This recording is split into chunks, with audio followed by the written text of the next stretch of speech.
What specific outcomes would you hope to achieve through training in leadership and culture building?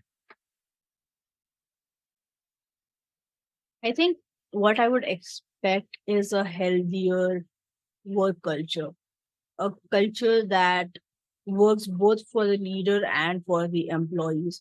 And the reason why I say that is because oftentimes, once again, it's the miscommunication aspect, right? This is the one that I've seen a lot of times in my work, is the fact that you're trying to build a healthier culture, but it's a quick ass transition. So you go from, oh, this wasn't working to, oh, this is what we're doing now, but there was no gap, there was no transition. And so one of the things that I try to ensure is that we are able to do this in a way where everyone is satisfied with the end result, or at least it's a starting point towards satisfaction.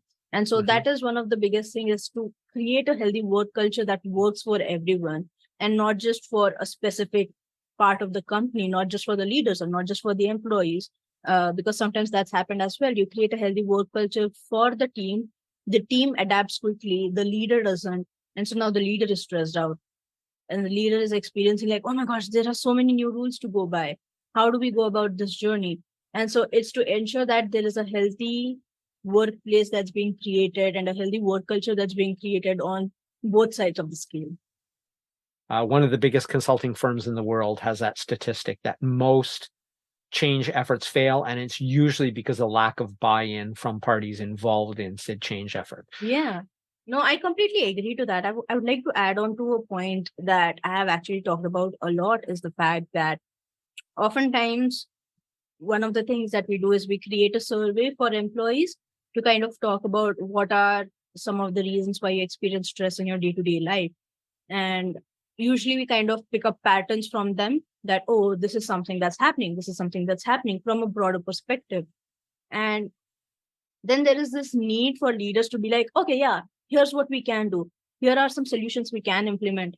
But then there needs to be a conversation that happens with the employees to talk about, well, is this something that will potentially work out? Which is why one of the things that I often suggest is break your teams into two, right? One that experiences burnout and one that doesn't, or has experienced burnout in the past but is not currently experiencing burnout. You have a conversation as to what led to the stressors, and then you have a conversation, bring them into that conference room and talk about, these are some ideas that we have to tackle your stresses